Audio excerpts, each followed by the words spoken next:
a kind person, can slowly fade away, not because they are weak, but because they never learned how to say, "That's enough." I once knew someone like that, always listening, always helping, always smiling, even when their heart was quietly breaking. They lived for others so much, they forgot to ask, "Is anyone living for me?" Does that image feel familiar? Someone who's always willing to stay late for their co-workers, always saying yes to help, even when they're running on empty, always saying, "It's okay," even when a storm is crashing inside. Have you ever been that person? You think you're being kind, but the more kind you are, the more exhausted you feel. The more you give, the more alone you become. The more you try to please, the more you lose yourself. No one taught us this in school. There was no class called How to Be Kind Without Hurting Yourself. And then one day, you look back at your life. Too many promises you kept. Too many tasks you carried for others. Too many times you said yes when your heart was begging to say no. You slowly ran dry, and no one noticed. In Stoicism, there's a powerful reminder: do not try to do good unless you can do it with reason and without losing yourself. Maybe your kindness has turned into a weight. Maybe your goodness is quietly pushing you off the edge. Today, I want to walk with you through 8 painful things that can happen when you're too kind. And more importantly, how Stoic wisdom can help you stay kind without losing yourself. To give without breaking, to stay silent when silence protects your peace, to stand firm in stillness, because sometimes the kindest soul is the one that needs saving the most. You know, the world doesn't need more blind kindness. It needs people who know how to be kind with wisdom. We grew up in a culture that praises sacrifice. From a young age, we were taught to give in, to help, to live for others. And that's not wrong. But without boundaries, that kindness becomes a one-way ticket to burnout. Have you ever felt this way? You help someone once, they're grateful. You help a few more times, they start to expect it. One day, you stop helping, and they blame you. Somewhere along the way, your kindness became an obligation, and worse, a weight you no longer feel allowed to put down. This isn't just an emotional issue. It's a cycle of behavior and psychology. You give hoping they'll appreciate you, but when they don't, you begin to question your worth. So you try harder, hoping to feel valued. But instead, you become easier to use. Stoicism sees this with clear eyes. If you trade your inner peace for the approval of others, you've sold the most valuable thing you'll ever own. I'm not saying you should become cold or indifferent, but between kindness and weakness lies a very thin line, and manipulators are masters at spotting it. If you've ever been the one who picks up midnight calls because someone needs you, the one constantly asked, "Can you do this for me? Just this once." The one who no one ever asks, "Are you okay?" even after you carry the world for them, then maybe it's time to pause and ask yourself a very honest question. Am I being kind, or am I abandoning myself? Stoicism doesn't teach us to close our hearts. It teaches us to guard our hearts and offer them where they truly belong. No one deserves your sacrifice if it leaves you hollow, empty, and silently breaking. Because if you collapse, no one else can live your life for you.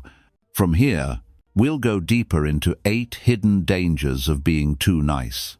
Not to blame anyone, but to help you wake up, protect yourself, and stand stronger. And we'll begin with the most dangerous one of all. You start expecting too much from others, and you're constantly disappointed. Have you ever felt disappointed in someone, not because they did something wrong, but because they didn't respond to all the silent things you once did for them? You stayed up all night helping them finish a last-minute project, but when you were exhausted, They simply said, maybe you're just too sensitive. It wasn't that big of a deal. You were always the one who listened when they broke down. But when you needed a shoulder, no one asked, "Are you okay?" The more you give, the more you quietly hope that one day someone will see your heart. But what do you get instead? Silence, distance, and the assumption that what you gave was expected. Stoicism calls this an emotional illusion. We cannot expect the world to behave the way we wish it would, because truthfully, the world owes us nothing. But you're not wrong for hoping to be seen. You're human, and humans need to be understood, need to be loved. The mistake only begins when you place your kindness into the hands of those who cannot hold it with care. Why do we fall into this trap so often? Because somewhere deep down, a part of you believes, if I'm good enough, maybe they won't leave. You try to be kind as a way to buy your place in someone else's world. You do more to prove that you're worthy of being loved. But the more you give, the more they get used to this one idea. You'll always be there. And the moment you have nothing left to give, you become invisible. And so, you may start to wonder, should I stop being nice? No. What you need to stop is the illusion that everyone deserves your kindness. Stoic people do not close their hearts. They simply learn to place them where they are valued. You can help someone once. You can open your heart again. But if by the third, fourth, fifth time, all you receive is silence, or manipulation, or pain, then remember this: kindness without wisdom is simply another form of self-harm. And over time, you'll notice you have no time left for yourself, no energy to nourish your dreams, no presence in your own life. You're no longer you. You've become a shadow living for other people's expectations. That's why we must learn to observe again. When you're the one keeping the peace, but your heart is breaking. When you're the one stepping back, but inside you're screaming. When you're the one carrying the weight, but no one ever asks, do you need a break? That's when you must stop, not out of bitterness, but to begin a journey, the journey back to yourself. His name was Min, a 38-year-old construction engineer, married, 2 young children.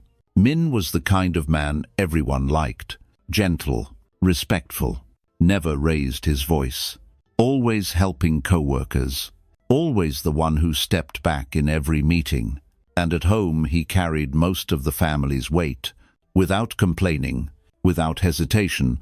People called him the definition of a good man, but no one knew the price he was paying.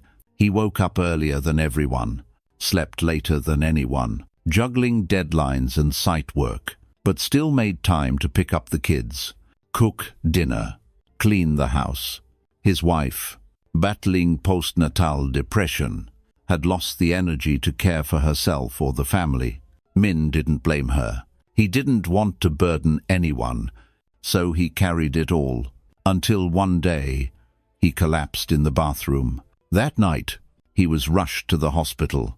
Severe exhaustion, hypertension, chronic sleep deprivation. When he opened his eyes to the cold white ceiling, the first question in his mind wasn't, "Am I okay?" but, "Did my wife and kids eat dinner? Who's taking care of them right now?" Even in his lowest moment, Min didn't know how to think about himself. The doctors told him he needed a month of rest, but after just a week, he returned to the job site, because no one else knew how to manage the project. At home, his wife criticized him for being too soft, for complaining too much, for no longer being the strong one. Min just gave a tired smile and went back to life, as if nothing had broken. But inside, he was no longer the same man. His passion had faded. His dreams had withered. All that remained was a man slowly disappearing, because he had been too kind. What does Stoicism call this? Losing your logos. the inner reason that guides your soul. When you live with no boundaries, no questions, no pauses, you're no longer living. You're just a machine, programmed to please everyone, except yourself. We don't feel for Min because he was weak. We feel for him because he carried a heart too big for his own strength. How many people out there are living just like him, smiling just to keep others from feeling bad, taking on more work to avoid letting anyone down, silently enduring, thinking, this is what a good person does. They're not weak, they just never learned how to stand for themselves. And you know what? If Min, instead of holding it all in, had learned to say no with strength, if Min had set limits and learned to care for himself first, if Min had practiced kindness with clarity, not condition, maybe he would never have collapsed. Because Min's story isn't just his. It could be yours. It could be mine. It could be the quiet pain of many of us. Kindness isn't wrong. What's wrong is trading your peace, your health, and your self-respect for someone else's approval. Why is it that kind people are often the ones who get hurt the most? Because they carry a quiet, dangerous belief. If I'm good enough, kind enough, helpful enough, then people will value me. It sounds noble, but to the Stoics, it's an illusion. Marcus Aurelius once wrote, "You don't have power over what others think or do, but you do have power over how you respond." The greatest struggle of kind people isn't their kindness, it's the expectation hidden beneath it. You help, but deep down, you hope they'll understand your heart. You sacrifice, silently wishing one day someone will repay you. You give in, hoping it will earn you more love. But when the world doesn't respond the way you hoped, you feel disappointed, you feel hurt. And worst of all, you start to doubt yourself. Maybe I'm not good enough. Maybe I'm not worthy of love. Stoicism untangles this pain with one simple, powerful principle. Separate what you can control from what you cannot. You cannot control whether people appreciate you. You cannot make someone understand your heart. You cannot force the world to be fair to you. But you can choose to give only when your heart is full, not from fear of being abandoned. Choose to say no when something costs you your peace. Choose to act with reason, not to chase approval or emotion. Seneca said it best. We suffer not from what happens to us, but from how we choose to view it. The pain of the kind-hearted comes from assigning others the responsibility to be kind in return. But that is outside your control. A Stoic lives differently. I give because I choose to, not because I need something in return. I help because it aligns with my values, not because I'm buying love. So how do you know whether you're practicing Stoic kindness or kindness that secretly seeks something back? Ask yourself this: after every act of giving, if I receive nothing in return, would I still do this? If the answer is yes, that is wisdom, that is strength. If the answer is no, then maybe your kindness has become a quiet form of bargaining. Stoicism doesn't tell you to stop caring. It teaches you how to stand strong from within. Because true strength is not the one who always smiles, but the one who knows when to stop before losing themselves. And sometimes that strength comes from a single, simple word: no. Not because you're selfish, but because you finally love yourself enough to say, I don't need to burn out just to prove I'm a good person. By now, you've probably begun to see it clearly. Kindness isn't the problem, but kindness without boundaries soon becomes a quiet form of self-destruction. Stoicism doesn't forbid kindness.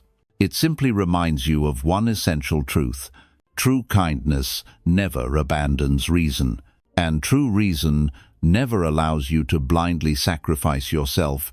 Let's take a clear look at 8 hidden dangers. that come from being too nice. You'll expect too much and be constantly disappointed. You hope others will return the care you give, but they just see you as always available. And when you finally need something, no one stays. You'll be taken advantage of without even realizing it. The more you help, the more you're asked, not because people are evil, but because they've grown used to you. You become the go-to name. Every time someone avoids their own responsibility, you'll lose sight of your own goals. When you live to meet everyone else's expectations, you forget what you once dreamed of, what you once wanted for yourself. You'll be seen as less. The person who always says yes rarely earns respect. Those without boundaries are rarely taken seriously. You think you're being loved, but in truth, you're just convenient. You'll attract unbalanced relationships.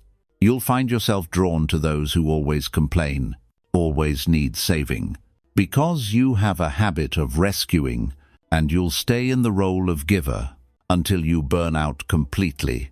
You'll lose your inner voice. Little by little, you stop knowing what you truly want. You become a shadow, quiet, faded, enduring, but no longer alive.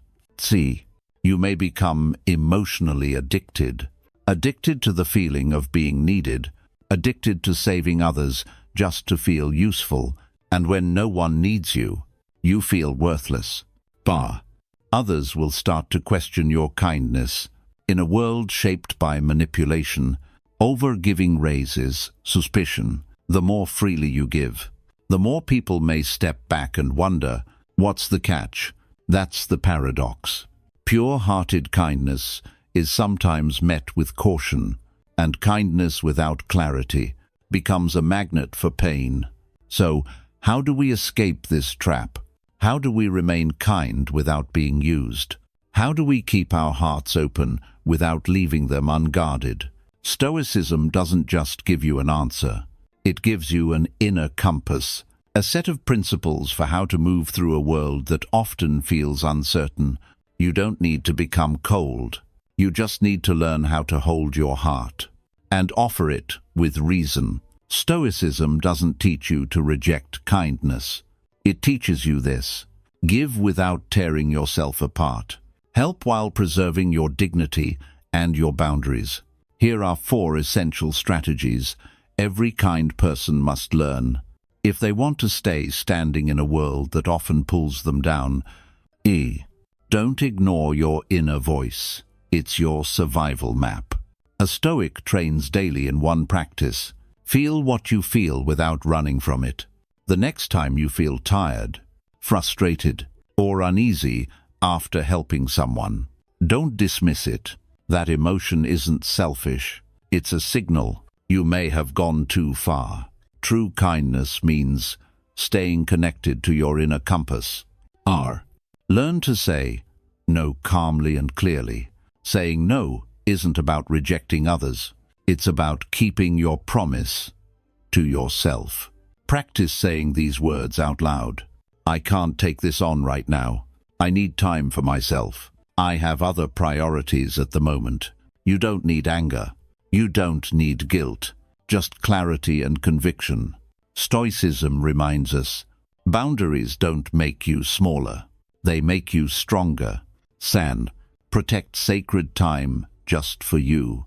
Marcus Aurelius once wrote, a mind without time to rest is a house without a door. Set aside hours each week to read, to move, to sip tea, to write, to breathe. No one else needs to be part of it. No one else needs to understand. That space is sacred. It's where you come home to yourself. And if someone tells you you're being selfish, you can gently smile and say, because I once gave so much, I forgot I even existed. Recognize and walk away from energy drainers. A Stoic knows this truth. Not everyone who asks for help should receive it. Some people don't want solutions. They want to complain. They need you to keep playing the role of their rescuer, so they never have to change. They pull you into their chaos and leave you drowning in it. True kindness is knowing who is worthy of your time, because your energy is not unlimited. If you keep living to save others, one day you'll be the one needing to be saved. And here's the truth: no one will save you if you don't first learn to stand up for yourself. These 4 strategies won't instantly make you the most loved person in the room, but they'll make you someone who is stronger, less wounded, and above all, kind without losing yourself. If you've stayed with me until this very moment, chances are you've been someone who gave too much. Someone who lived the role of the good one so long that you forgot to ask, "Is anyone being kind to me?" You are not alone. There are many like you in this world, wide-hearted souls, quiet, gentle spirits, people who hold up entire skies without anyone ever noticing. Stoicism doesn't come to change who you are. It comes to return you to the stillness and strength you already carry inside. Kindness is a form of power, but kindness without boundaries turns you into a dry well, and others will come to drink, to draw, and then to leave. So before you offer someone a cup of water, make sure you're not still thirsty. Before you rush to save someone from the storm, make sure you're not shivering in the rain. Before you place your hand on someone else's shoulder, place it first over your own heart and ask, "Am I still living in truth with myself?" I don't wish for you to become cold or distant. I only hope you learn to pause when needed, set boundaries when you're tired, and hold yourself before you hold anyone else. Because sometimes the kindest act is simply learning to say no at the right time.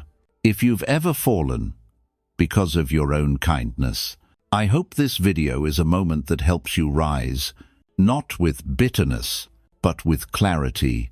If you've ever stayed silent to avoid hurting others, I hope from this moment forward you stop hurting yourself in the process.